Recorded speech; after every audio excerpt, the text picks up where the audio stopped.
আসসালামু আলাইকুম। আমার চ্যানেলের নতুন আরো একটি ভিডিওতে আপনাদের সবাইকে স্বাগত জানাচ্ছি। আশা করি আল্লাহর রহমতে আপনারা সবাই অনেক ভালো আছেন এবং সুস্থ আছেন।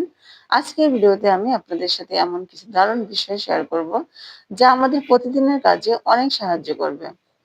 তাই কথা না বাড়িয়ে চলুন আমরা সরাসরি মূল ভিডিওতে চলে যাই। টু প্লাস ভার্বের প্রথম রূপ। কোনো উদ্দেশ্য বা অভিপ্রায় বোঝাতে টু এর পরে ভার্বের প্রেজেন্ট ফর্ম বসে। বাংলায় তে বিভক্তি যেমন করতে, যেতে, খেতে যুক্ত ক্রিয়ার ক্ষেত্রে এটি ব্যবহৃত হয়। আমরা যদি একটু উদাহরণ দেখি, টু সি ইউ তোমাকে দেখতে, টু বাই আ পেন একটি কলম কিনতে, টু ওয়ার্ক হার্ড কঠোর পরিশ্রম করতে। প্র্যাকটিস প্লাস ভার্বের সাথে আইএনজি। কোনো কাজ নিয়মিত চর্চা করা বা অনুশীলন করা বোঝাতে প্র্যাকটিস শব্দের পর সরাসরি ভার্বের সাথে আইএনজি যুক্ত হয়।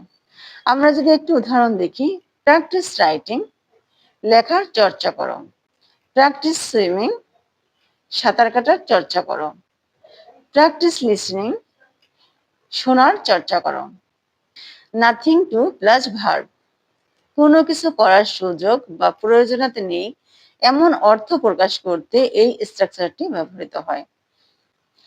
আমরা যদি একটু উদাহরণ দেখি, নাথিং টু সে বলার কিছুই নেই, নাথিং টু ইট খাওয়ার কিছুই নেই, নাথিং টু ফেয়ার ভয়ের কিছুই নেই। দিস ইজ দ্য ভেরি নির্দিষ্ট কোনো ব্যক্তি বা বস্তুকে জোর দিয়ে ঠিক ওইটি বা ঠিক সেই বোঝাতে এটি ব্যবহৃত হয়।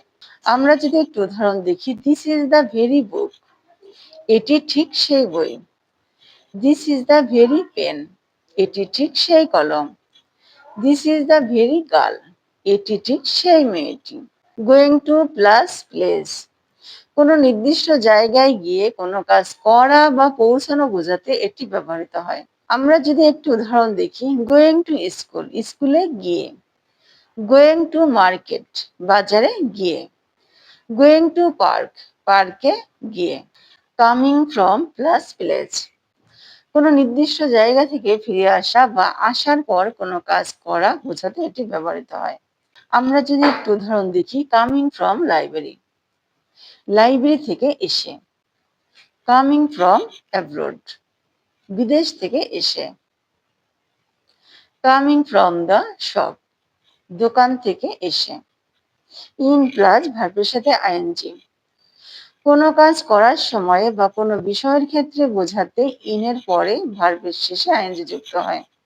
আমরা যদি একটু উদাহরণ দেখি, ইন স্পিকিং ইংলিশ ইংরেজি বলার ক্ষেত্রে, ইন রাইটিং আ স্টোরি গল্প লেখার ক্ষেত্রে, ইন হেল্পিং আদার্স অন্যদের সাহায্য করার ক্ষেত্রে। লেট প্লাস পার্সন প্লাস ভার্বের প্রথম রূপ। কাউকে কোনো কাজ করার অনুমতি দিতে বা প্রস্তাব দিতে এই স্ট্রাকচারটি ব্যবহৃত হয়। আমরা যদি একটু উদাহরণ দেখি, লেট হার ড্যান্স তাকে নাচতে দাও, লেট দেম প্লে তাদের খেলতে দাও, লেট আস গো আউট চলো আমরা বাইরে যাই। Verb plus subject plus must কোনো কাজ করবি, করবে বা অবশ্যই করবে এমন দৃঢ় ইচ্ছা বা প্রতিজ্ঞা প্রকাশ করতে এটি ব্যবহৃত হয়। আমরা যদি একটু উদাহরণ দেখি, read the book I must আমি বইটি পড়বই পড়ব, হেল্প ইউ আই মাস্ট আমি তোমাকে সাহায্য করবই করব, Singh a song she must say গান গাইবেই গাইবে।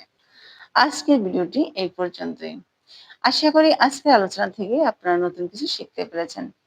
ভিডিওটি যদি আপনাদের বিন্দুমাত্র উপকারে আসে তবে অবশ্যই একটি লাইক দিবেন এবং আপনার বন্ধুদের শেখার সুযোগ করে দিতে ভিডিওটি শেয়ার করবেন। এই ধরনের আরো দরকারি ভিডিও নিয়মিত পেতে আমাদের চ্যানেলটি সাবস্ক্রাইব করে রাখুন এবং আপনার মূল্যবান মতামত আমাদের কমেন্ট করে জানান। পরবর্তী ভিডিওতে আবারও দেখা হবে ইনশাআল্লাহ। সেই পর্যন্ত সবাই ভালো থাকুন এবং সুস্থ থাকুন। আল্লাহ হাফেজ। আসসালামু আলাইকুম।